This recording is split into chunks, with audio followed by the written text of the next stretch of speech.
The detectives, they were just telling me, yeah, the Ramseys did it. The Ramseys did it. We know they did it. So I had no reason to disagree with them. I thought they know what they're doing. But years later, after I retired from the police department, I found out all this other information and I started questioning if the Ramseys did it or didn't do it. It is 38 minutes into episode 2 of Cold Case, Who Killed JonBenet Ramsey. Spoiler alert, the Netflix series is going to try to convince you of the intruder theory. No surprise there, that there's evidence to support the intruder theory. Is there evidence to back up the intruder theory? There is more evidence that would point against it. And to somebody inside the house? Correct.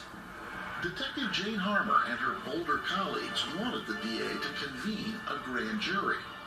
On June 1st, 1998, an extraordinary closed-door meeting was held at an event center on the University of Colorado campus. I got nightmares in my head, I fear thoughts build up until I can't feel. My mind fills up into a creature, and it haunts me somewhere much deeper. I got nightmares in my head, I fear. Hello and welcome to True Crime Rocket Science, the most authentic voice in true crime. So this is my analysis of the crystal clear, in the words of the director, Docuseries, which does very well to muddy the waters. I think the thing that stood out to me the most in episode 1, titled Keep Your Babies Close, and remember that title, that's of the first episode of the Netflix series, was the white cardboard recreation of the Ramsey house.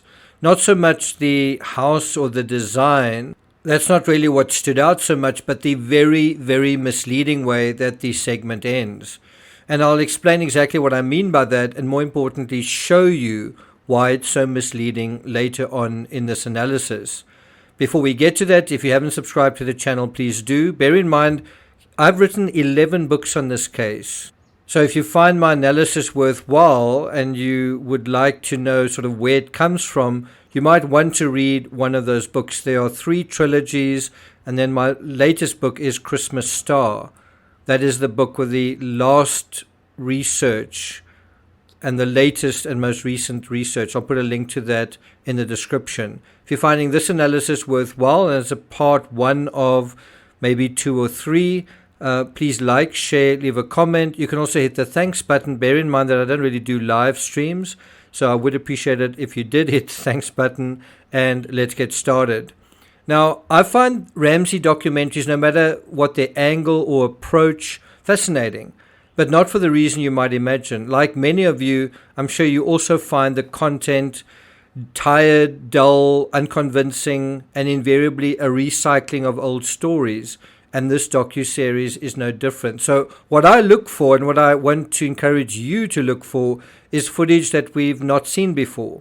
Little snippets here and there. And so in an hour of documentary, you might find 10 seconds, 20, if it's a quality production.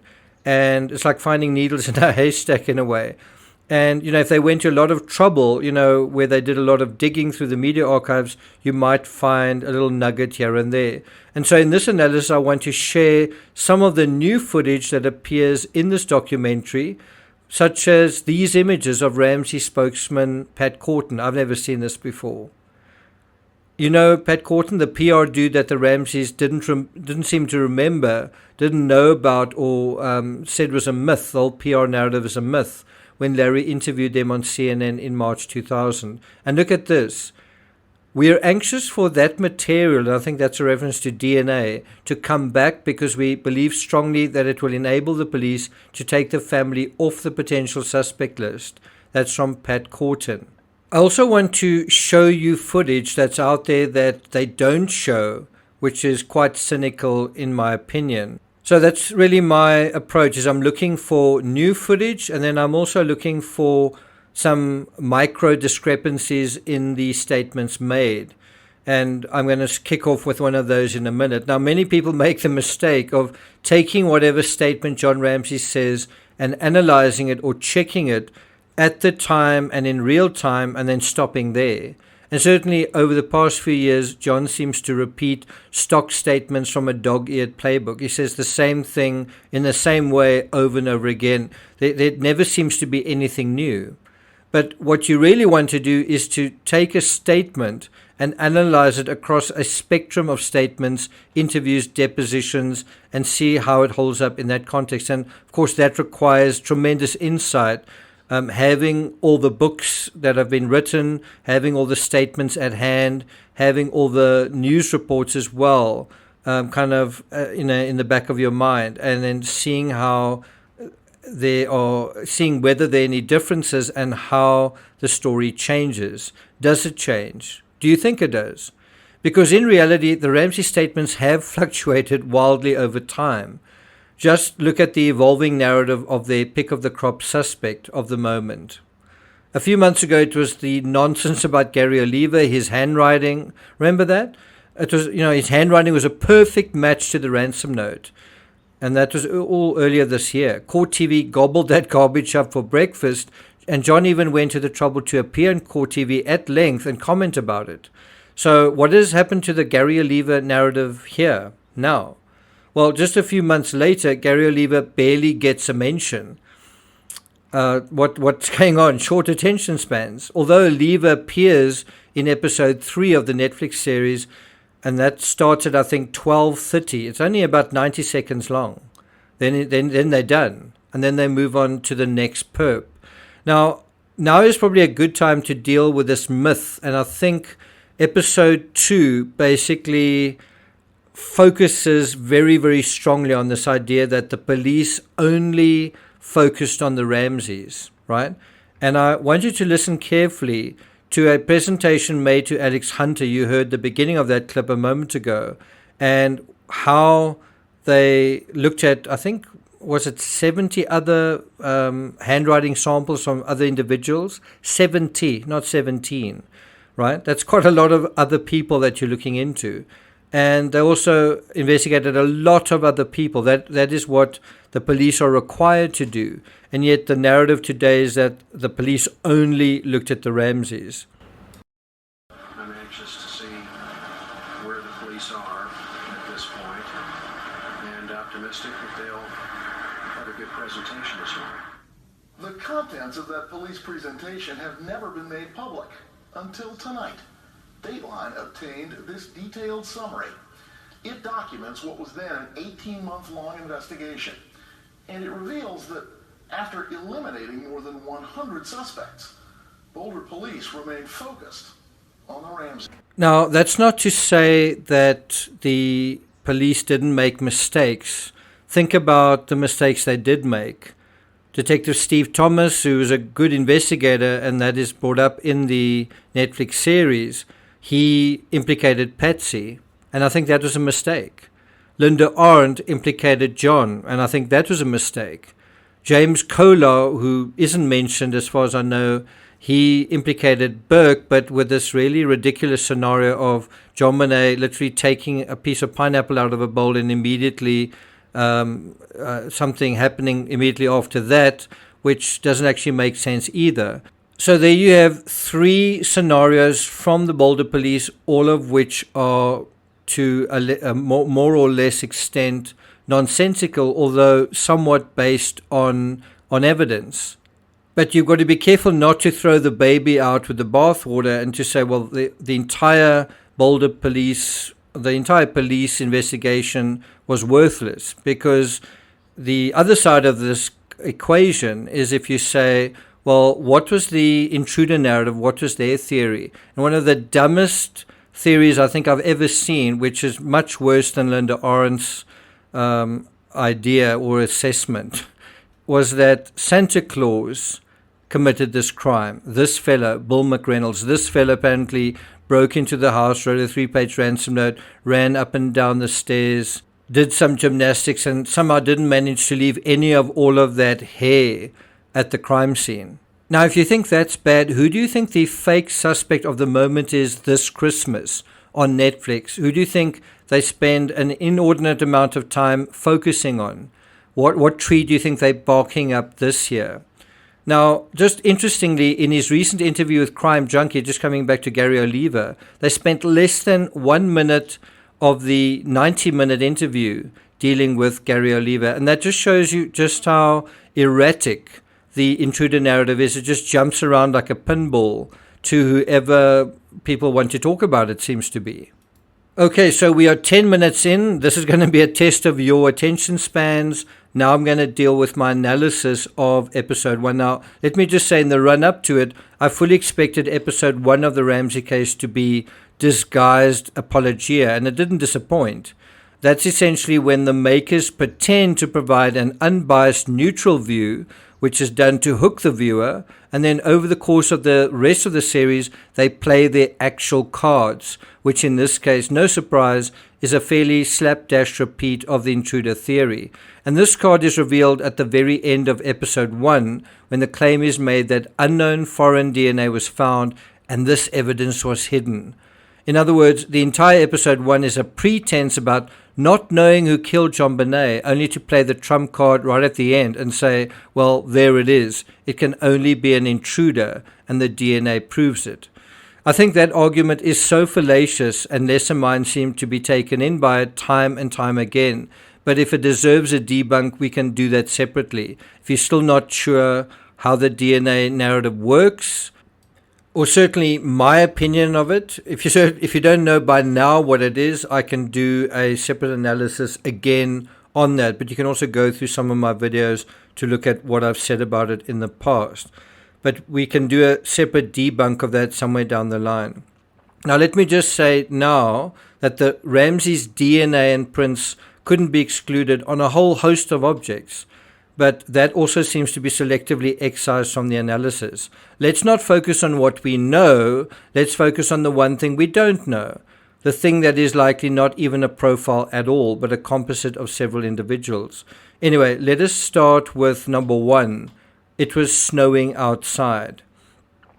At 10:06 of episode 1, watch John's body language as he scratches his nose, then role-plays himself gesturing to the first officer, that's Officer French, where the note is. You can just see his hands at the bottom of the screen grab. But John never handed the note to the officer. In fact, John never actually handled the note ever. He never picked it up and read it. There are none of John's fingerprints on the note or Patsy's. His version is that he crouched over it while in his underwear, in the middle of winter, on hands and knees, and read it, a 3-page note, without touching it. Now, who would do that? And then he says JonBenet didn't wander off, only this time he adds a little flesh to the reasons she wouldn't. Squad car came, and one officer came in, and I told him, hey, we found this note, our daughter's missing. So, hey, sure she didn't just run away? No, she was 6 years old. It's cold out, it's dark, it's snowing. Now, do I have to show you all the instances where the Ramseys have been adamant either that it wasn't snowing or there was no snow? And yet here John says the reason JonBenet didn't wander off was, in his words, because it was snowing outside. Well, you know what? It was. Trace snow did fall that night, just enough to leave a thin crust of icicles covering everything, up until and perhaps shortly after dawn. Anyone approaching the house for the first time early that morning could probably see from a mile away whether anyone else had disturbed this thin layer of trace snow or frost. And by the way, this is something I must say I find mysterious. Is Charlie Brennan, who also appears in this Netflix series, is quite a respected journalist. He also, I think he co-wrote, or he certainly cooperated with the writing of Perfect Murder, Perfect Town, which is one of the best and most definitive accounts of the Ramsey case, also the most detailed. But he seems to be apologetic, or he seems to feel like he was wrong about what he said about the no snow thing. And what I find really weird about that is it seems like he feels like he was misled by the police when this aspect is mentioned in 2 different reports. One by Linda Arendt, which quotes different people, but saying the same thing. Different sources saying the same thing about the snow and the frost. So not quite sure why Charlie Brennan seems to be walking that back. Now, it's also interesting just to think critically about John's comment that JonBenet wouldn't or didn't wander off. What does the evidence show us? Isn't it true that evidence and statements have since come to light that both Burke and JonBenet both wandered around late at night when their parents thought they were in bed? Burke went downstairs, that's in his own words, he said he went downstairs to work on a toy, to build a toy. And JonBenet seems to have gone downstairs and eaten pineapple, perhaps as a kind of midnight snack. Isn't that wandering around? You know, and conceivably, since the family had received bicycles that Christmas, wouldn't the most obvious thing be to go and look where the bicycles are and see if someone had gone bicycling late at night because they're so excited to go bicycling? And that's not something even the Ramseys seem to have done. Why not? I mean, I think when you're dealing with a child, you need to think about the situation through child psychology. And then we come to this house, and this brings us to point number 2, this model of the house. It's a deceiving house. At that point, the 2 detectives searched the house, the Ramseys' house. It's kind of a deceiving house. And then at this point, the camera sort of floats to the front door, and it floats up through the house, and we see the ransom note, and then it concludes with this, showing the basement window wide open. Now you might say, what's misleading about that? Well, within the narrative structure of the episode, we've shown the basement window open at 7:30 a.m. That's on December 26th. You see this slide, look at this slide, at 11 minutes. And then you see the open basement window at 12:36, less than 90 seconds later. And let me be quite plain. Without the basement window, they have no case. Without the basement window, there is no intruder theory, because they've got no point of entry. And let's also be clear, this is unforced entry, not forced entry. And then to reinforce my point, 1 minute later, at 13:30 in the video timeline, well, it's 8 a.m. in the episode's timeline. So by inference, the documentary is implying the basement window was wide open all along from as early as 7:30 a.m. Is that accurate? Let's check, shall we? Let's check John Ramsey's first statement to the cops from April 30th, 1997. These are John's words. Actually, I'd gone down there earlier that morning into that room, and the window was broken, but I didn't see any glass around, so I assumed it was broken last summer. I used that window to get into the house when, inaudible, I didn't have a key. This is the pertinent part. But the window was open about 1/8 of an inch. Not 8 inches, a fraction of an inch. And so he says he just kind of latched it, which suggests that he pushed it closed and latched it. And isn't that what the authorities saw? A closed window. Now, suddenly, with the creep of time and the swirl of memory down the drain of time, now suddenly the window's wide open. I thought it was open 1/8 of an inch. And you have a very similar narrative in the Madeleine McCann case, where there are descriptions about how many fractions and angles that a particular door is open and how the wind seems to magically pull it closed.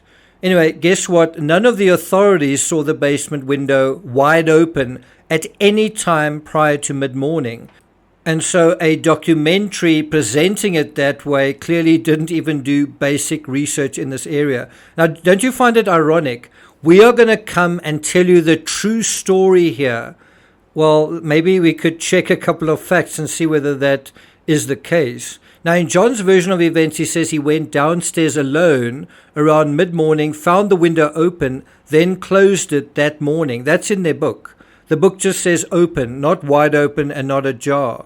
So if the cops were looking for a sign of entry, right, and that's what they were looking for, they were told JonBenet's been kidnapped, and so the cops went around the house looking for some kind of sign of that, forced entry or otherwise, but they couldn't find anything. And so did John tell them about the window? Steve Thomas also asked John about this. John, did you mention the open, broken window to anyone? This is from that same interview in 1997. Steve Thomas says, and you mentioned when you went down in the morning, the 26th, and it was unlatched.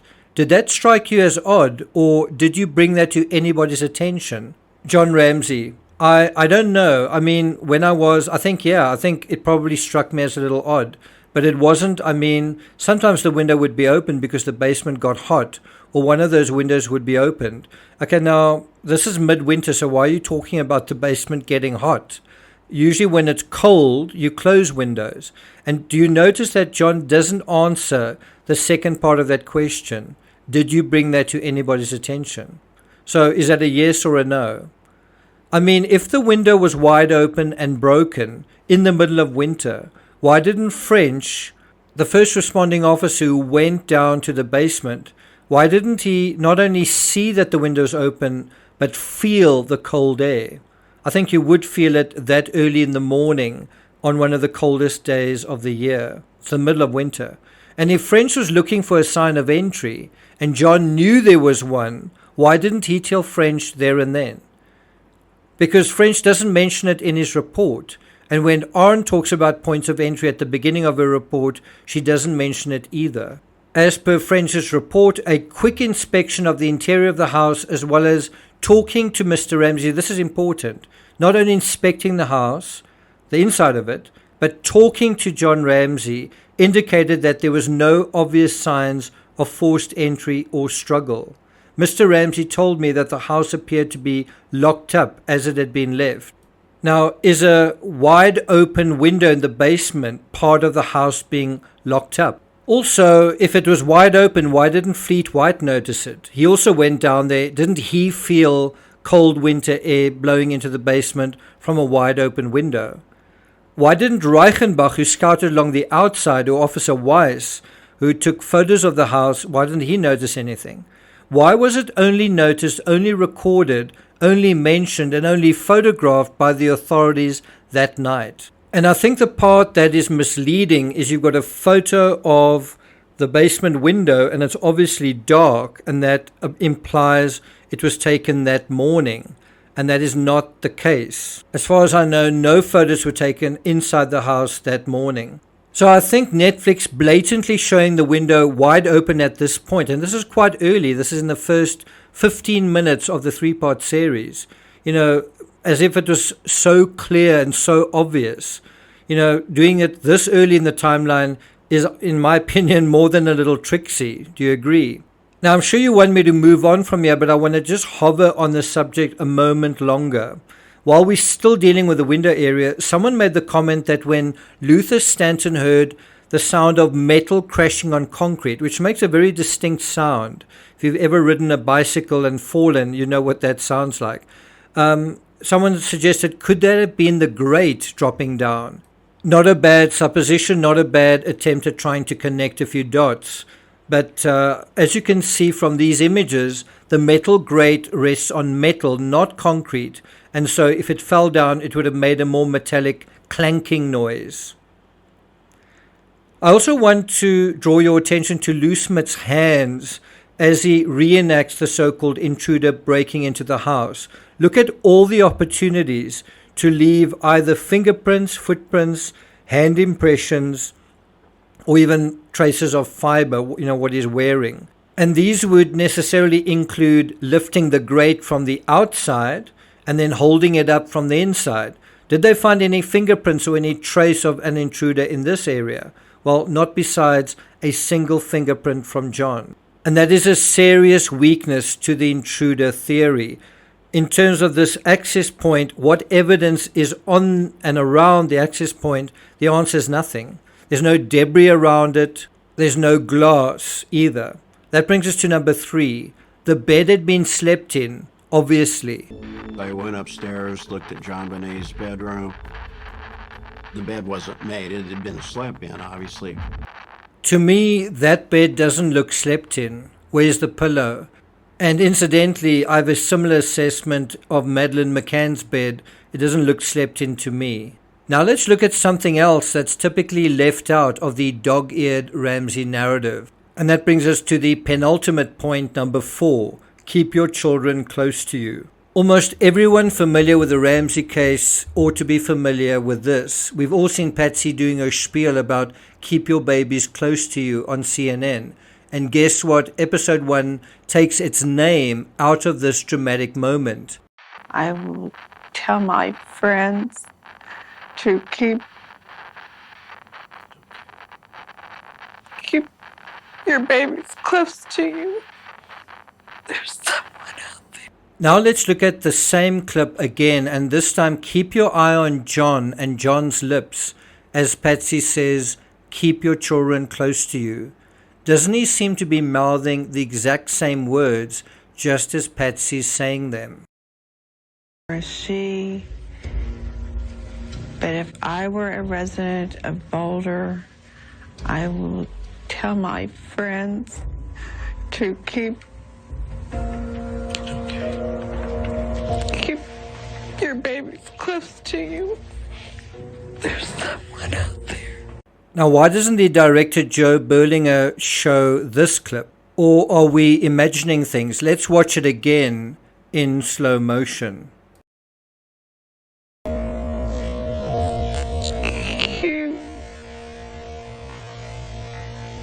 Your baby close to you.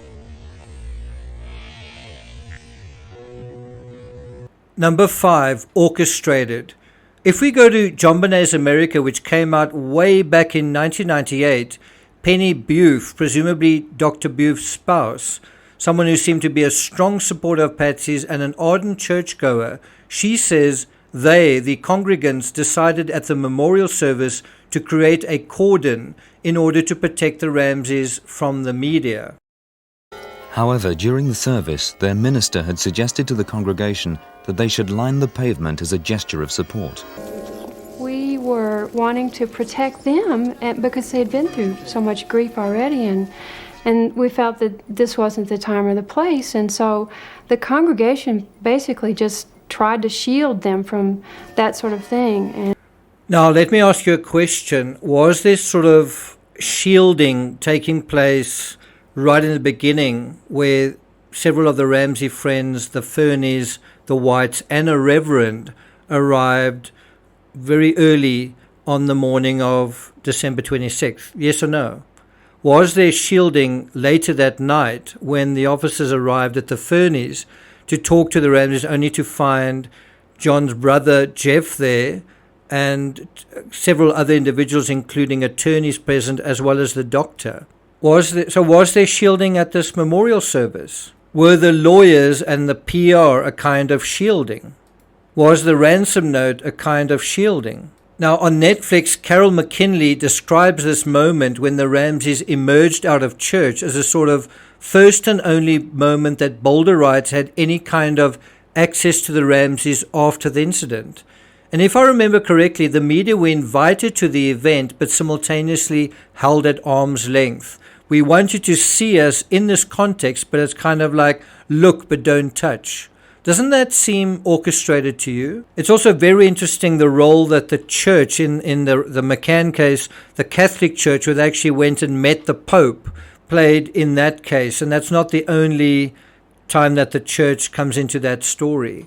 And it's also at this point that McKinley notes how there was another barrier between the Ramseys and the media. She's a reporter. She wants to interview them. And only to find that there's a publicist who's handling all the inquiries very early on. And so we see Netflix providing this article. Publicist doesn't know when or if Ramseys will talk. And did they ever talk? Were they ever freely giving interviews to sort of random reporters? Or did they handpick who they would give interviews to? It's also interesting how Netflix seems to have blurred out 90% of this article.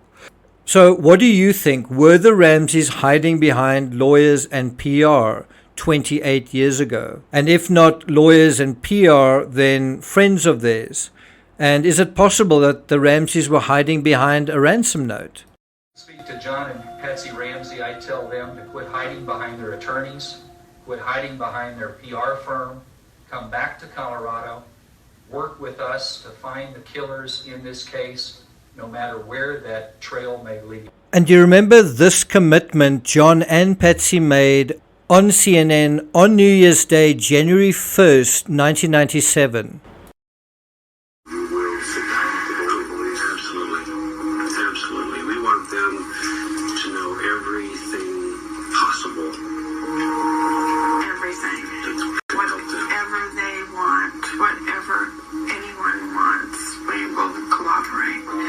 And so did the Ramseys cooperate? First of all, JonBenet's body was now not even in Boulder. It was buried in Atlanta. And later on, the police actually wanted to exhume the body because they wanted to check something. But the body wasn't even in Boulder anymore. The other thing is that the Ramseys themselves weren't even in Boulder. They were in Atlanta. So you literally had the police having to fly to another city in order to speak to the Ramseys and in order to conduct the investigation. And remember what we said in the previous analysis about Fleet White being so upset that the Ramseys were going on CNN, not going back to Boulder and dealing with this case. Was that ire justified?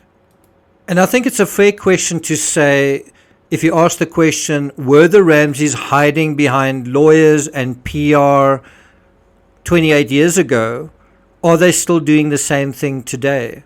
Anyway, let me know in the comments if you'd prefer me to continue examining the other 2 episodes on Netflix, or if you'd rather I return to Ashley Flower's interview with JonBenet's father. Thank you for listening, and I'll see you guys next time.